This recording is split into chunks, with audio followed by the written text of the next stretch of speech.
ये पैकेज ठीक नहीं है, इसमें लॉस ज़्यादा है। इन टोटलिटी मुझे ऐसा लगता है कि नियर फ्यूचर में मैरिज सिस्टम अपने आप में जितने बेनिफिट देगा उससे ज़्यादा प्रॉब्लम देगा। तो जो जेन जी है, आप भी जेन जी वाले शायद होंगे, वो जो जेन अल्फा है, उसमें टेंडेंसी ये बढ़ेगी कि लोग शादी ना करें, और जैसे जैसे समय आगे बढ़ेगा ये टेंडेंसी और बढ़ेगी कि शादी ना करें। ये मेरा अनुमान है, being a student of sociology and psychology, मुझे लगता है कि ऐसा होगा। क्यों? क्योंकि शादी से जो बेनिफिट्स मिलते थे वो बिना शादी के ही मिल रहे हैं। भाई पुराने ज़माने में लोग शादी क्यों करते थे? क्योंकि उनको सेक्सुअल नीड्स फुलफिल करने का एक ही रास्ता था, शादी। या तो रेड लाइट एरिया में आप जाएंगे, मेल्स को ये ऑप्शन मिल जाएगा, पर ये कोई ऐसा ऑप्शन तो है नहीं कि आप इसके भरोसे जिंदगी गुजारेंगे। नहीं तो एक ही तरीका, समाज ने एक ही रास्ता छोड़ रखा है, शादी। सेक्सुअल नीड्स एक उम्र के बाद परेशान करती हैं, वो आपको पूरी करनी ही है, तो शादी कर लो। इसलिए कल्चर क्या थी, लड़कियों के पेरेंट्स बहुत जोर लगाते थे कि बेटा शादी से पहले मिलना नहीं है। बहुत बाद में हुआ तो मुंह दिखाई कर लो, मिलने के टाइम पे 2 मिनट बात कर लो अकेले में, लेकिन मिलना नहीं।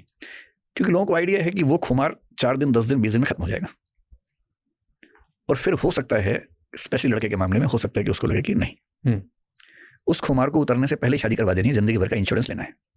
क्योंकि लड़कियों के पास उस समय नौकरी नहीं है, पढ़ाई लिखाई है नहीं, समाज ने भेजा नहीं पढ़ने लिखने के लिए। नौकरी केवल बेटा करेगा, खेती केवल बेटा करेगा, बाहर का सारा काम बेटा करेगा, कमा के बेटा लाएगा। बेटे की जरूरतें पूरी करने के लिए एक दुल्हन आएगी। दुल्हन के पास यूएसपी क्या है कि वो उसकी एक नीड को पूरा कर सकती है। दुल्हन से कोई पूछेगा ही नहीं कि तुम्हें लड़का पसंद है कि नहीं है, कोई नहीं पूछता था।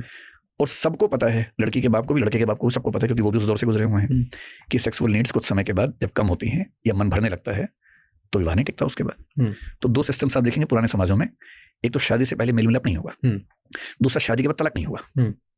चाहे आप कैथोलिक्स में देखें, यहूदियों में देखें, हिंदुओं में, सिखों में, जैनों में, बौद्धों में देखें, मुस्लिम इसके अपवाद हैं थोड़े से। डिवोर्स नहीं होगा, क्योंकि डिवोर्स का दरवाजा खोल दिया तो लाइन लग जाएगी, तो मौका देना ही नहीं है, बांध लेना है। अब आज के समाज में क्या है, लड़कियां खूब पढ़ती हैं, कॉलेज जाती हैं, उनकी नौकरी है, करियर है। मैं स्पेशली बॉम्बे, दिल्ली की बात कर रहा हूँ, गाँव में भी वही चल रहा है। अब यहाँ डेटिंग साइट्स हैं, नौकरी में लोग मिलते हैं, स्कूल कॉलेज में लोग मिलते हैं, हजारों इंटरेक्शंस हैं। अगर प्रेम हो गया, कानून आपके फेवर में है। अगर आप 18+ के हैं, ये दोनों बच्चे 18 से कम के हैं, ये दोनों 18 से ऊपर हैं, कानून परेशान नहीं करता आपको, कोई रोक ही नहीं सकता, कोई पुलिस, कोई समाज आपको मना कर ही नहीं सकता प्रेम करने से लीगली। आप कर रहे हैं, सोशल मीडिया आप देख रहे हैं, रील लगातार देख रहे हैं, टीवी देखते हैं, फिल्में देखते हैं।